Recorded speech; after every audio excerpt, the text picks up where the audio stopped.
no porque realmente me naciera quedarme en la misa. Y resulta que al poco rato sale un sacerdote a confesar, pero hay como 4 confesionarios, si no me equivoco, y se paró en el último, en el que me quedaba más cerca, porque yo estaba al final de las bancas, yo creo que en la penúltima fila, algo así, y se detuvo en el penúltimo, para que no me costara tanto trabajo levantarme. Y empezó la lucha interior en me confieso, no me confieso. Tenía como 2 años de no haber confesado, más o menos, y me empezaban a sudar las manos. No me acuerdo ni cómo me fue que me paré y me formé en la fila, y estando en la fila estaba, mejor me voy a sentar, pero qué vergüenza, ¿no? Van a decir que esta ya se arrepintió. Pensaba todo menos lo que debía de estar pensando, en hacer un examen de conciencia.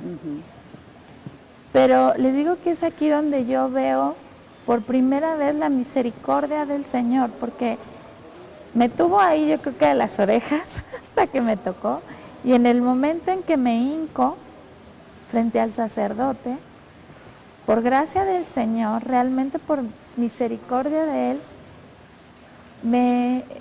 veo mis pecados, o veo una lista enorme, pero de casi podría decir de todas mis fallas, de toda mi vida.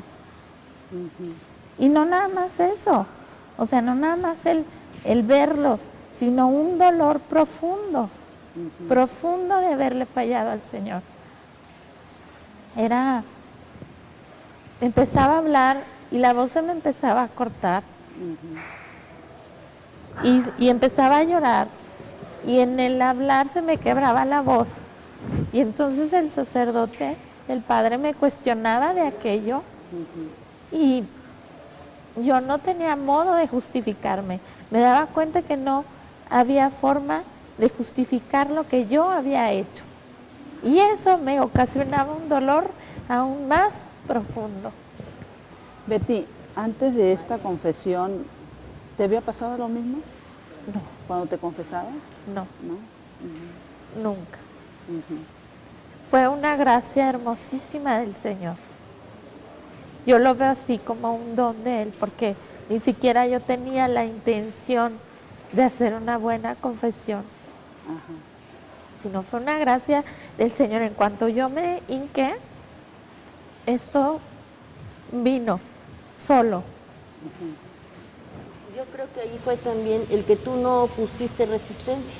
El Señor te llamó y no dijiste, no voy, vuelvo otro día, sino que te dejaste llevar por él.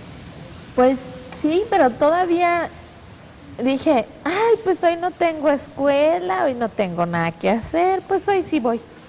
O sea, no, como que a todo le justificamos de que no tenemos tiempo de hacer las cosas. Cuando realmente, si quieres, puedes tener tiempo para el Señor. Si tienes tiempo para hablarle a un amigo, ¿por qué no vas a tener tiempo para el Señor durante el día? Entonces, estando en la confesión, que les digo, me daba un dolor profundo, ya el llanto era tan fuerte que con el sollozo ya no escuchaba lo que el padre me decía, y tampoco podía hablar, ya tenía un nudo aquí en la garganta. No recuerdo, yo solamente sé que no recuerdo si me dio la absolución el padre, nada más siento como que se desesperó porque yo no dejaba de llorar y ya no hablaba. Y me dijo, procura rezar, es lo que me acuerdo, procura rezar el rosario todos los días. Y me levanté de ahí, pero me levanté llorando y llorando y llorando, pero era un llorar, y me recuerda la amargura que sintió Pedro al haber negado al Señor. Lo hilo después de tiempo, ¿verdad? No en ese momento, pero el llanto de Pedro, el ¿no? llanto de Pedro, esa amargura con que llora el haber negado al Señor. Y me espero a que termine la misa, no comulgo porque no me sentía digna de comulgar, y me acerco hasta el altar mayor. Y me hinco y le digo, Señor, perdóname por todo lo que te he crucificado, por todo lo que te sigo crucificando, perdóname. Y le digo, sé que el camino por el que voy no es el que tú quieres, pero no conozco otro. Tú dime por dónde. Aquí estoy. Y a partir de ese momento lloré y lloré. Me sacaron de la iglesia porque iban a cerrar. Afortunadamente no la cerraron. Yo adentro, ¿verdad? Y recuerdo que llegué al departamento y lo primero que hice fue buscar mi rosario y un librito para rezar el rosario. Lo rezábamos en la casa, pero mi mamá lo dirigía y yo nunca procuré aprendérmelo. Pero cuando murió mi papá, vi en una de las mesitas del velatorio cómo rezar el rosario. Y dije, algún día me va a servir. Lo agarré y lo metí en la bolsa. Entonces ese día lo saqué y empecé a rezar el rosario. Y a partir de ahí, diario rezaba el rosario, a veces 2 veces al día. Y la coronilla a partir de ese momento. Vamos a hacer. Y Betty, bueno, estábamos entendiendo que de lo que nos comentabas, ¿no? ¿Cuántas veces el Señor te llamó?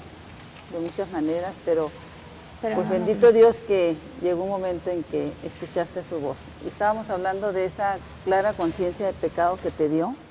En ese momento. En ese momento. Ay, sí, es cuando yo digo que por primera vez me doy cuenta de la misericordia tan grande del Señor, porque fue una gracia de Él.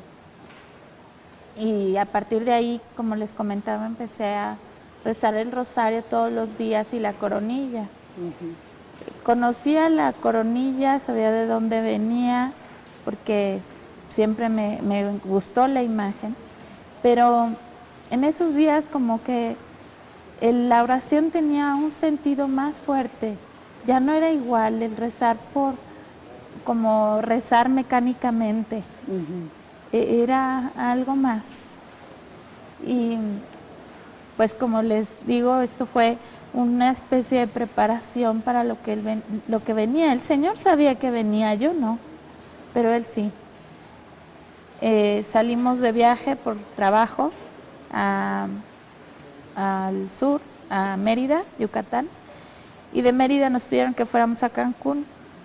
No estaba planeado, y de regreso íbamos en un carro rentado, mi hermano, Abigail, una compañera, y yo.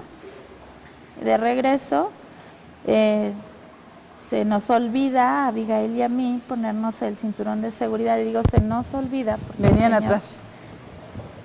Ella venía de copiloto, mi hermano manejando y yo atrás.